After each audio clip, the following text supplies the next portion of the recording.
A few. We understand that the PGMOL have acknowledged that James Tarkowski's yellow card last night should have been changed to a red.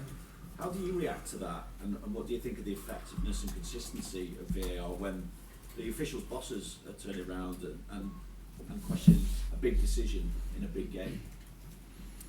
I think it's always good that if they think they've made a mistake, that they acknowledge that.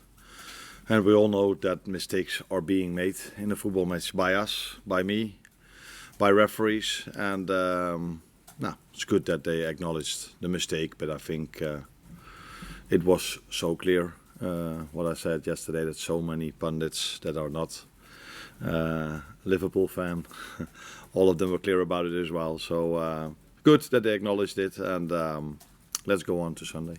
I should also add that obviously Everton had complaints about the goal and potential offside, but at the same time it seems to be that that's more the way the law's written rather than a mistake by VAR. Yeah, I agree.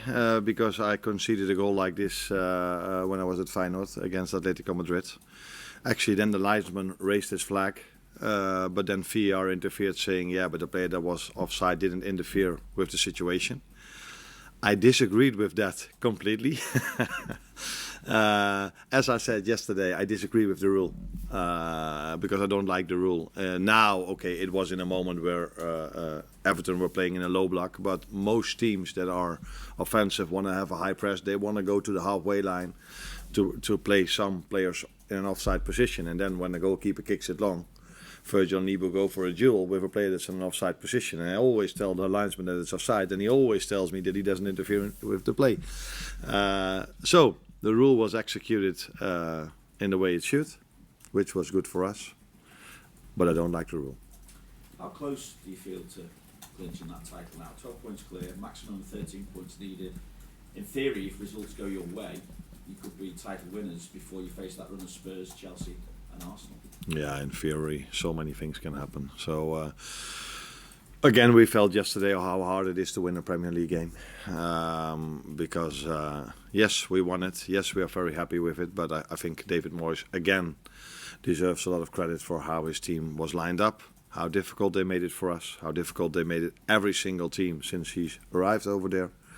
9 games in a row unbeaten. Now, it's nice for us that we beat them because we know how hard it is. That also tells you that with 8 games to go, it's every time a challenge. Starting Sunday against Fulham, who are having a very good season as well. So we are not working on theories about how many points this is. We are taking the challenge of Fulham on for Sunday, where we have to be at our best again, like yesterday, to get a result. A couple of other things to check, just Ali's fitness, how likely is he to be available, and how likely is Curtis Jones to continue at right back as well? That also depends on if players are coming back, the last one, which of course Trent and Joe will not be back in the upcoming weeks. Conor, we have to wait and see if he's ready to be with the squad for Sunday. And then, of course, Curtis is an option because he did well. But I think Jarell did well a few times in the position also. So let's wait and see which decision we make on Sunday. And with Ali, it's simple. It's a concussion and you have to tick all the boxes.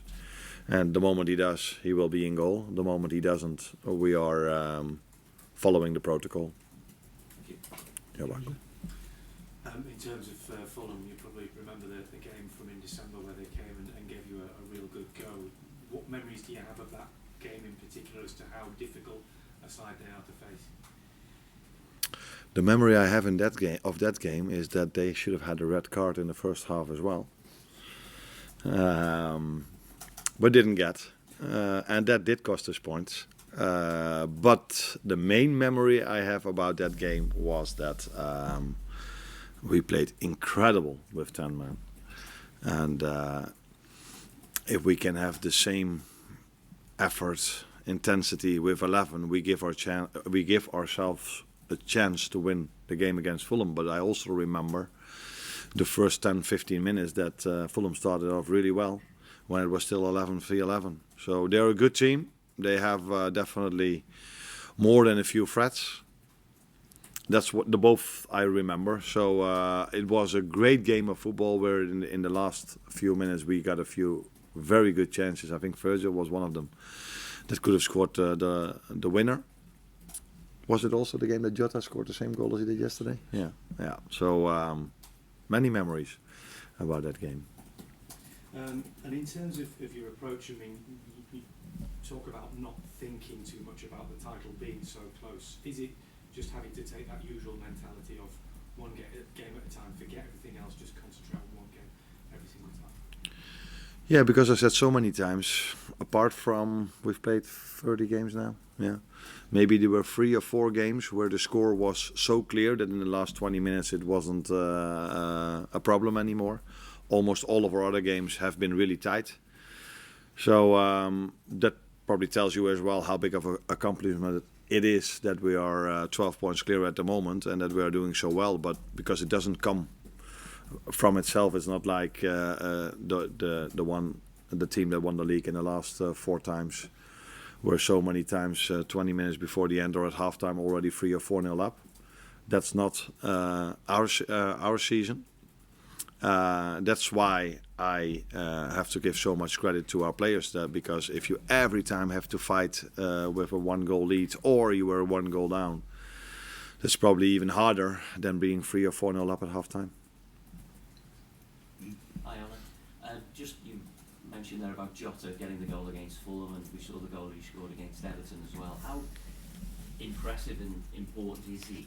I mean, he's had injury problems this season, but he's an instinctive striker. But also when he has time to think about a situation, he's able to cope with that as well. Yeah, I think that's one of his most special qualities, that most players, if they come in a situation where they think they can score, they get a bit mixed up in their head. But he can stay really calm in those moments, recognize where he has to shoot the ball, recognize where the defenders are, what the goalkeeper probably expects, which corner he's gonna go to, and then he chooses the opposite one. So he's calm in the moments he has to shoot. Mo is an example of this as well, and that's one of his biggest qualities. I think what I've seen this season is that he started off really well, but that we missed him.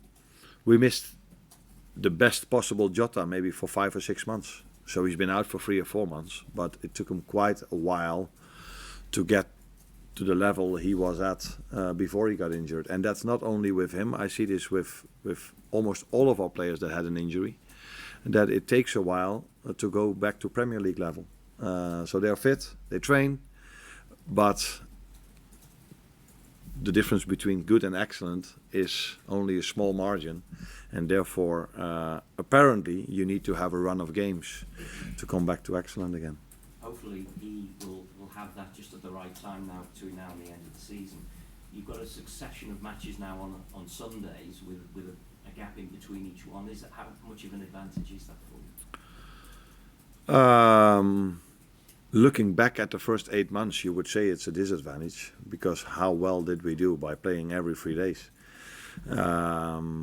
But I think there must have been a few moments during the season that we had 1 week rest as well, and I assume because we only lost once, that we probably won that game then as well. So I would have loved to play the quarterfinals of the Champions League, but unfortunately we faced Paris Saint-Germain. And now this is our situation, and we accept it. And that's also a challenge, because players stay fit in the program of playing 2 times a week. Now they have to put even more effort in during training sessions, where during the season, when we did so many games, it was training sessions were more to keep them alive, to bring them back on their feet. And now they have to work a bit harder in training session as well. That's a challenge for them, because you're not able to work as hard as we do against Everton or against Paris Saint-Germain if you don't work hard enough during the week. And that's the challenge that we face now in the upcoming 6 or 7 weeks. Hi Arne. There was obviously the incident yesterday with no red card, but in general, what have you made about the standard of refereeing and VAR in the Premier League? I think everywhere around the world mistakes are being made. This is something in the league where I come from, and we're all aiming for a league without mistakes. I'm aiming for a season without me making 1 mistake in the lineups I make, but unfortunately this will probably never happen. not with me, and not with referee decisions. So we also have to accept, which is sometimes very hard, as you noticed after the away game at Everton for me as well. And I got the idea that David wasn't as happy yesterday after the game, but he was a bit smarter than me. He went inside instead of staying on the pitch. Probably experience. So mistakes are being made. I know, for example, Holland. I follow the Dutch league in Holland. There's so much criticism on the referees over there. So I think it's something. What this is inside this world, wherever we can, and with we, I don't mean you, but social media. If there's a possibility to be negative, everybody wants to be negative. Not everybody, but 8 out of 10 people. So then, if referee makes wrong decisions, everybody fall over it. If I make the wrong lineup, everybody will fall over it. So I think it's quite an okay season for the referees in England. Actually, mistakes are being made, but the most important thing is that it doesn't influence the league table. And the only answer to that is in the end of the season, if we see the league table and if we feel if it has influence, yes or no. But it's normal that it does, because mistakes are part of our lives, also from referees. Mo. Just on Curtis, he's played so many different roles this season. How valuable is that for you as a manager? And also, what does it say about him that he's able to adapt to whatever you seem to ask from him?